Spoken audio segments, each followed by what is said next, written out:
Mi nombre es Lucas y esto es Budismo en el Placard. Sí, volví acá al Placard. Esta vez no le pasó nada al micrófono. Mi idea de meterme hoy aquí adentro es para hablar de esas cosas que nos cuesta confesar y que no podemos decir en voz alta. Hoy quiero hablar en este 9º episodio de Budismo en el Placard de mamá en un geriátrico. Voy a hablar de las madres de otros acá y del trabajo que yo he hecho durante mucho tiempo trabajando con personas con Alzheimer, con demencia senil y la aproximación budista a este problema de nuestro tiempo. Voy a contarte también algunas experiencias personales desde el lugar de lo que viví. Este es el ruido de mi de mi vaso térmico para el té que hace ese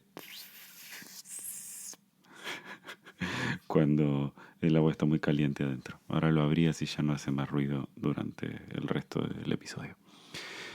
La verdad es que muchísima gente hoy se encuentra en esta situación y lo que más lamentan es que durante la pandemia es no poder estar en contacto, no poder ir a visitar a esos familiares o haber tenido que tomar la decisión de poner a su padre o a su madre a cuidado de un tercero. Aquí este capítulo va especialmente dedicado a Ana María, que hemos hablado mucho de este tema por mensaje, que me pidió que hiciera un episodio hablando de estos casos, y acá estoy conversándolo con vos. Quizá no te toque de cerca a vos hoy. Sí creo que vale la pena reflexionar al respecto de esto, por si en algún momento te toca acompañar a alguien que está pasando una situación similar o simplemente tenés que tomar esta decisión por vos o por otros. Es difícil darse cuenta que uno ya no puede cuidar a sus padres como le hubiese gustado. Aquí en Noruega decenas de miles de personas viven con demencia y en el Reino Unido, por ejemplo, llegan casi a 500.000 de personas. Elegir dónde van a vivir nuestros padres sus últimos años es uno de los eventos más estresantes de la vida. Inclusive más que comprar una casa o incluso divorciarte. Yo sé que para muchos de ustedes el hecho de poner a un ser querido al cuidado de una persona extraña es como decir, me rindo, ya no puedo más. También hay que entender que muchas veces estos cuidados requieren de una formación profesional. Si el cuidar a alguien con Alzheimer o con demencia senil, en los inicios puede ser sencillo y puede haber complicidad entre las personas involucradas y con el tiempo se hace muy difícil. El hecho de no reconocerse mutuamente, de quedarse fijados quizás en una etapa de la vida muy anterior, los riesgos que implica el hacer uso de la electricidad o del gas o del agua en la casa sin asistencia. Esa sensación de abandono es lo que muchos se encuentran cuando están delante de esa persona que nos dio la vida, de esa persona que nos cuidó durante todos nuestros años de infancia y hoy sentimos que le estamos devolviendo con una de las monedas más amargas, que es sacarlos de su casa para que extraños los acompañen a diario. Yo no creo que tenga la respuesta final con esto, sí quiero compartir con vos algunas cosas a tener en cuenta. Está bien el hecho de poder hablar de esto en la familia cuando todavía existe la posibilidad. Está bien llegar a una serie de acuerdos y ver cómo quieren manejar esto, si es posible. Adelantarse a este tipo de decisiones, especialmente porque en algún momento los cuidados se transforman simplemente en mantener a la persona lo más tranquila y segura posible y monitorear su salud. Se hace difícil la interacción muchas veces.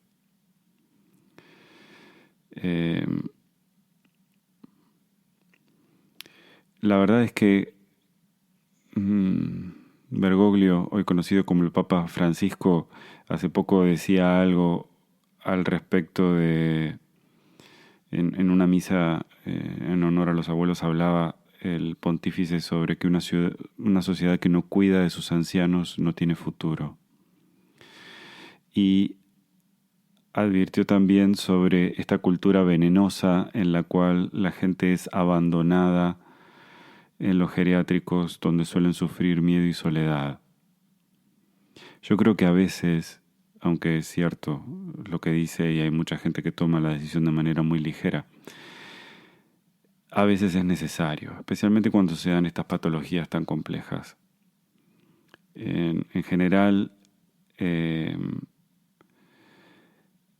la demencia senil y el Alzheimer son trastornos muy crueles y son muy miserables. Yo lo viví de cerca con mi bisabuela, que vivía en la casa de atrás de mi abuela María, donde su salud se fue deteriorando y donde cada vez sabía menos y entendía menos lo que pasaba a su alrededor. Una consultante me decía que cuando tuvo que dejar a su madre en una etapa inicial de Alzheimer, cuando todavía no llegaba a los 70 años, la tuvo que dejar en un asilo y en un geriátrico, y la madre tenía momentos de lucidez muy profundos, y en el momento en el que la deja en esta casa a kilómetros de donde vivían originalmente, le dice: pero ¿cómo me haces esto si soy tu mamá? Esta consultante me comentaba que su padre, el marido de su madre, no tenía ya posibilidad de cuidarla, que los arranques o problemas que tenía hacían muy difícil el poder hacer nada en la casa que no fuera a estar cuidándola, y él no estaba bien de salud y no podía hacerse cargo de ella. En realidad, con el tiempo también descubrió que su padre también estaba sufriendo síntomas de salud que en poco tiempo lo iban a imposibilitar inclusive de cuidarse él mismo.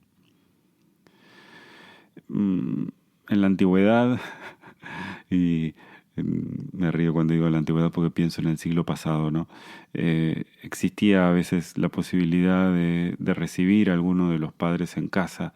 Hoy la dinámica familiar ha cambiado mucho y los hogares se han hecho mucho más pequeños, y a veces cuesta mucho el poder tener a papá o a mamá con nosotros en casa, viendo las dificultades que el cuidado genera. Todo esto para hablarte de la culpa, de esta sensación de no poder devolver lo que nuestros padres nos dieron. Los cuidados de infancia son cuidados que uno hace por un tiempo determinado y es esperable cuál es el nivel de riesgo o de dificultad que te vas a encontrar en la infancia. En general te agarra joven, trabajas con niños que en tamaño son muy pequeños y que podés moverte con ellos con facilidad y que terminan siendo obedientes. Lo que sucede con los adultos mayores es diferente. Requieren un régimen de medicación, de estimulación, de seguimiento, de límites, de trabajo y de amoroso cuidado donde a veces no estamos preparados para poder llevarlo adelante. Son enfermedades o dificultades que requieren atención las 24 horas, los 7 días de la semana. Es muy difícil encontrar una manera de cuidar a adultos mayores en esa situación, especialmente si tenés hijos, si estás trabajando y nada. En este caso siempre es importante recordar que lo central en esto es ir hacia la calidad de vida y ver cómo manejamos esta situación de una manera en la que llevemos al bien mayor. Sí, desde la mirada budista, nosotros debemos ser agradecidos con nuestros padres, debemos darle todos los cuidados que ellos requieren y a veces también reconocer si somos capaces de brindar los cuidados que ellos necesitan. Es difícil balancear y ver cada caso. Yo tengo uno muy cercano donde esta pareja de adultos mayores vivía muy lejos de toda la gente y en una casa en medio del campo. Y él durante mucho tiempo ocultó cómo la demencia senil de ella avanzaba. Ella se olvidaba cerca del mediodía quién era su marido y cuando su marido llegaba de trabajar en el campo no lo reconocía, no sabía quién era. Se peleaban, le pedía que se fuese, entonces él se iba a dormir a lo de uno de los hijos que vivían en una casa vecina. Y ella durante la noche se despertaba y se daba cuenta de lo que había hecho y en silencio, casi oscuras, lo iba a buscar para que terminase la noche con él. Así sucedió durante un montón de tiempo hasta que él falleció. De hecho, falleció de un cáncer que para los que lo conocíamos lo mató fulminantemente, pero aparentemente él sabía hace rato que no había cura para lo que tenía.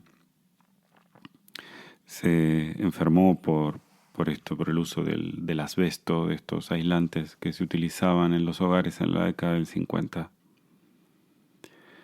Cuando él falleció, ella durante la mañana se acordaba que su marido había fallecido y lo lloraba hasta que llegaba la hora del almuerzo y entonces se olvidaba que él se había muerto y le empezaba a preparar la comida para esperarlo al momento de volver del trabajo en el campo. La comida se enfriaba y ella se enojaba porque él no llegaba, se preocupaba, le preguntaba a su hijo si sabía dónde estaba su padre. Y al principio le decía, ¿no te acordás que papá se enfermó? Y ella le costaba procesarlo, no lo entendía. Al hijo le costaba horrores cada tarde recordarle a su madre que su padre había muerto. Durante la noche ella lo recordaba y durante la mañana hacía el duelo por primera vez, una y otra vez. Con el tiempo ella empezó a parecerse más a la niña de 8 o 10 años que había sido y fue olvidándose de los adultos y viviendo en un rincón de su mente donde lo único importante era de qué era temporada la siembra y qué era lo que se podía hacer en el campo en esa época del año.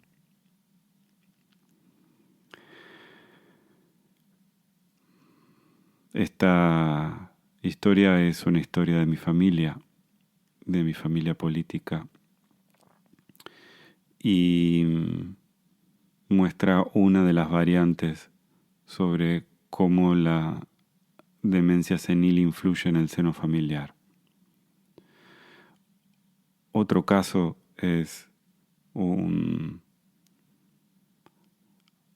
tío mío que se encontró con su mujer deteriorándose su salud muy pronto, también por el Alzheimer, y dándose cuenta que él no podía cuidarla y que los hijos, por la vida que llevaban y demás, no le parecía justo que tuvieran que cargar con su madre en una situación donde necesitaba usar pañales, donde había que bañarla, donde había que darle de comer en la boca, donde ella ya no reconocía a nadie. Entonces, esta señora terminó en una residencia, y los hijos, aunque ella ya no la reconociese, se juntaban con ella a comer torta, a bailar escuchando música clásica, a dar paseos al sol. Y les permitió disfrutar de su madre también de otra manera.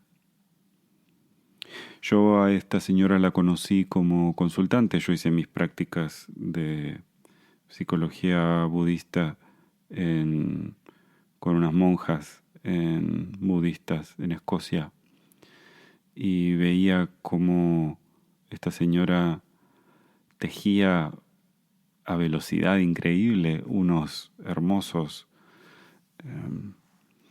bonetes de lana, y no podía siquiera hablar, pero sí podía hacer cosas con las manos y podía bailar y jugaba con las flores. Y ahí nosotros nos sentamos a trabajar en aceptación, a ayudar a las familias a entender la dificultad de tener que separarse en un momento así, ayudar a las personas a conectarse más con la música y no tanto con la letra, cuando se pierde la memoria narrativa, cuando ya no podemos confiar en lo que los otros nos cuentan. ¿Qué podemos hacer para mantener la interacción? Como en algún momento estos hijos iban y comían torta con su madre y celebraban los fines de semana cada vez como si fuera un cumpleaños, o cuando esta otra señora que esperaba a su marido empezó a perderse en las cleyas, en las nubes de su mente, empezaron a conectar con ella desde otro lugar. No sé muy bien a dónde quiero ir con todo esto. Creo que quiero ayudar a cada uno a tomar una decisión más informada, a entender que cuando se pierden algunas cosas se ganan otras, a abrazar lo que es en cada momento, a comprender sin culpa que hay cosas que podemos dar y otras cosas que nos exceden por completo.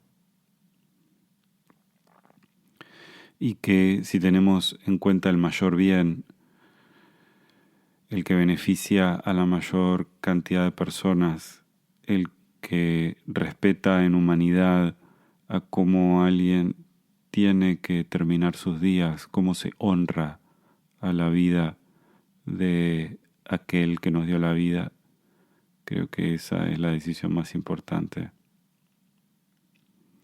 Vaya para Ana María esto de que poner a mamá en un geriátrico puede ser un juicio social, pero vos sabés, en realidad a lo que te tuviste que enfrentar y por qué tomaste esta decisión. Vaya también para cada uno viendo por qué en su familia la gestión de los ancianos con demencia senil o con Alzheimer se realiza de una manera o de otra. Lo que sí, ni la violencia física ni el hartazgo tienen que ver con esto.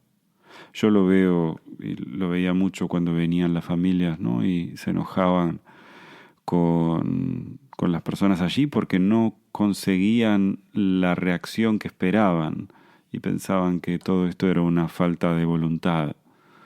O cómo no te acordás que hablamos de esto hace 5 minutos, o cómo puede ser que te hayas ensuciado, o no te das cuenta que soy yo. Eso tiene que ver con la propia frustración, no tiene absolutamente nada que ver con el proceso del otro. Creo que ahí sí llegué a algo. Amorosamente abrazar lo que es, ir más en la música, menos en la letra.